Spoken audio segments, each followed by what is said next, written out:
Arsyeja pse jemi sot për ju që jeni për herë të parë dhe na shikoni, është se ne besojmë që Jezu Krishti është mbret mi mbret dhe Zot mi Zot.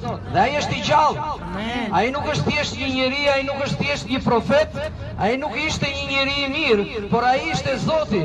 Perëndia e solli atë në tokë të shpëtonte njerëzimin nga mëkati individual i çdo njeriu. Prandaj shumë e rëndësishme që ne ta kuptojmë këtë gjë sot, që varri i Jezusit është bosh. Kryqi është bosh. Pse? Sepse Jezu Krishti është i gjallë. Ai jeton në qiell, por ai jeton dhe në zemrat e njerëzve nëpërmjet besimit. Mëkati nuk mund të lahet dot me ujë. Mëkati nuk mund të lahet dot me gjakun e qengjave, me gjakun e kafshëve. Mëkati nuk lahet dot me asnjë sakrificë që njeriu ka shpikur. Mëkati mund të lahet vetëm me një solucion, dhe ai është gjaku i çmuar i Jezu Krishtit. Jezusi vdiq në kryq, dhe ai u ringjall prej së vdekuris, dhe për shkak se ai u ringjall, fuqia e ringjalljes së Krishtit dollet sot në tokë, dollet sot në Shqipëri, dollet sot në Tiranë. Mjafton që ti ta besosh atë, mjafton që ti ta pranosh Krishtin si Zotin tënd dhe shpëtimtarin tënd. Mjafton ti sot i thuash Zot, eja dhe më ndrysho. E dini, ditën e premte djalli i hodhi vadhe. Ai filloi të akuzonte, të rrifte, të shante, të ofendonte Jezu Krishtin. Ai madje i tha, nëse ti je Zoti, hidhu nga kryqi, shpëto veten dhe të tjerët. Por Jezusi qëndroi atje në kryq. Pse? Qëndroi për mëkatin tim dhe mëkatin tënd. Mëkati im dhe mëkati yt e mbajti Jezusi në kryq. Ai atje tha, u krye, që do të thotë vepra e shpëtimit është kryer, dhe ti dhe unë shpëtohemi nga mëkati vetëm me një gjest, duke besuar në aktin që Jezusi bëri.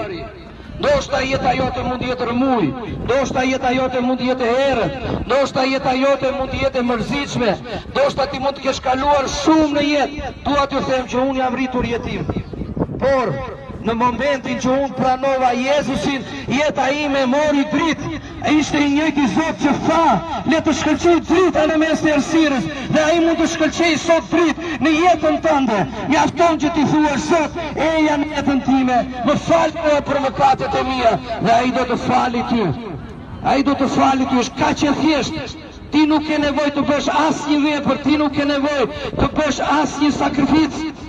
Ai është sakrifica jote, ai është sakrifica ime. Mjafton që ti ta lejosh që ai të vijë në jetën tënde, të pastrojë ty dhe ta drejtojë jetën tënde, dhe ai do t'i japi formë jetës tënde.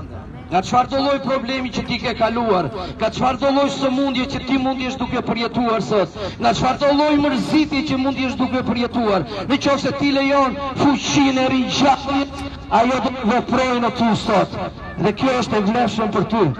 Nëse ke dëshirë, unë do doja të ftoja ty të bësh këtë lutje bashkë me mua. Kur unë e bëra para 27 vitesh, ajo më ndryshoi jetën. Nëse ti do që jeta jote të ndryshohet, nëse do që jeta jote të bekohet, nëse do që të kesh bekim, sukses në jetën tënde, bëje këtë lutje dhe ftoje Jezusin në zemrën tënde. Nëse ti e fton, fuqia e tij do të jetë aktive në jetën tënde dhe ai do të transformojë komplet jetën tënde, ty dhe familjen tënde. Le të lutemi bashkë me mua.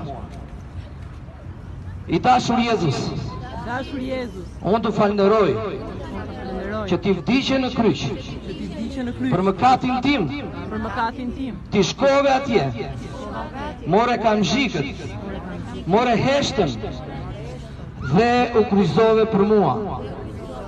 Unë të kërkoj falje sot dhe pendohem nga mëkati im.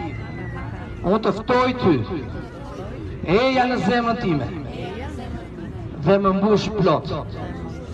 Bëu Zoti im dhe mbreti im, frymë e shenjtë, derdhe prezencën tënde në mua, manifesto fuqinë e ringjalljes dhe transformoj jetën time. Unë të dorëzoj ty jetën time, në emër të Jezusit. Amen. Amen. Nëse ti e ke bërë këtë lutje, fjala e Zotit thotë që ti je fëmijë i Perëndisë, Edhe duhet të kuptoni një gjë që Jezusi është mbret mi mbret dhe Zot mi Zot. Dhe ai thot që ti je fëmia im, që do të thot që ti je princ dhe princesh në mbretërinë e Perëndis. Këtu në këtë rreth dhe në këtë shesh ka njerëz që kanë libra në duar, ata kanë dhe Biblën, fjalën e Zotit aty. Do t'ju kërkoja që të bisedoni me dikë, sepse ne kemi nevojë që të rritemi në besimin ton, ta njohim Zotin më shumë, të lexojmë Biblën, që është fjala e Zotit, dhe të bashkohemi bashkë me besimtarë të tjerë që na ndihmojnë të ecim në rrugën e Zotit. Paqja e Krishtit qoftë me ju të gjithë. Zoti ju bekoj Shqipërinë dhe nga sot e tutje do jenë ndryshe në emër të Krishtit. Amen.